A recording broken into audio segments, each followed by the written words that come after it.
If you're trying to film your videos in a room the size of a large closet, this video is for you. 3, 2, 1. Here we go!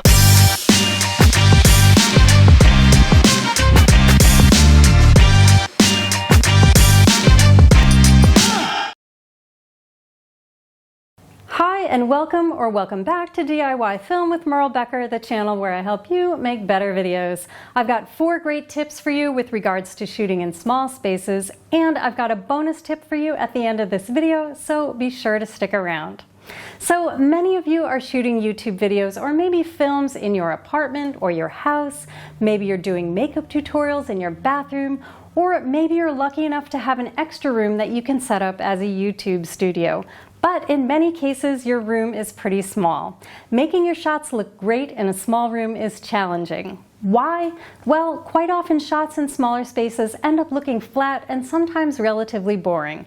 And the most common reason is because in a small space, it's hard to add depth to your shot. And shots with depth are generally more interesting. So your goal in a smaller space is to add depth or create a setup that has a foreground, middle ground, and background. So with this in mind, here are 4 easy tips you can use for shooting in small spaces. Number 1, film in the corner. When film directors are setting up their shots, they're always thinking about how they can create depth because, as mentioned, shots with depth are more interesting. So they often do things like shoot with a low f-stop so the background is blurry and the subject is in focus, or they try to move their subject far away from the wall, so again, for the same reason. But when you're in a small room, you can't move your subject far from the wall because there's no room to do that. But one thing you can do is shift your setup so that you have the corner of the room in the background instead of the wall, giving you a little more space between the background and your subject. Having the corner in your background not only creates a little more depth, but it also creates leading lines that draw attention to your subject, again, making the shot more interesting. For those of you who don't know what leading lines are, they're basically lines in your shot that point to your subject, drawing the eye to your subject. And for more on leading lines and other ways to frame your shots to create interest, check out my other video on framing your shots. I'll leave a link in the description. So shift everything to the corner of your room and let the added distance and the leading lines add interest to your shot. Number 2, put small objects in the foreground. So say the corner trick doesn't work for you for whatever reason. One other thing you can do to add depth is to add a few small objects in your foreground. Choose objects that either relate to your video or your scene and make sure they're not too large or distracting. And place them either on the left or the right of the frame.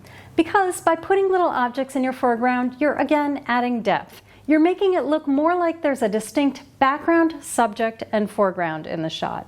So try a few different objects out until you find the right one and the right placement, and see how this little trick instantly makes your shot more interesting. Number 3, add a backlight. One of the most common ways to add depth to a scene is with lighting. Most of you are already using one light to light your subject's face.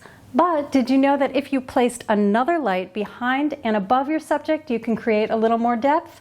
You see, when you place the other light, called a backlight, back here, it makes this little rim of light on your subject's head. It's like a little shiny halo on their hair, and this halo gives a little more separation between the subject and your background. To do this, you can place your backlight on something like a bookshelf or maybe attach it to a pipe already in your room. Or I recommend picking up a relatively cheap light and stand from Amazon and placing the stand to the right or left of your subject just out of the shot. I'll leave a link to a cheap light you can use in the description.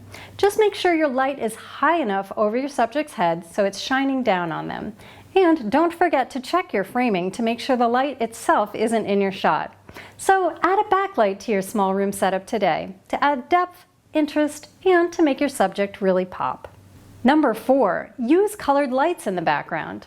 One of the easiest ways to make a boring flat wall more interesting is to add a splash of color. And one of the most dynamic ways to do this is with light. In fact, you see this trick all over YouTube. Creators often use colored lights in their small set to make it more interesting, especially in smaller spaces. Sometimes they use strings of colored bulbs, sometimes they use colored lights shining on the wall behind them.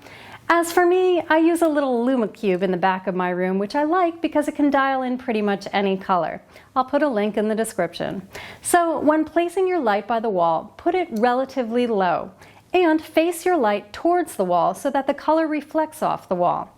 And when you're choosing your color, try to pick a color that somehow relates to your content or other elements on your set. Or better yet, choose a color that complements the other things in your room. So add some interest by sticking colored lights in the background. And if you're at a loss for what color to choose, pick one that relates to your theme. And pretty soon your audience will forget that you're shooting in the closet. Alright, so let's recap. If you're shooting in a small room, 4 ways you can make it more interesting are to film in a corner, put objects in the foreground, add a backlight, and use colored lights in the background. Alright, let's do a quick tip.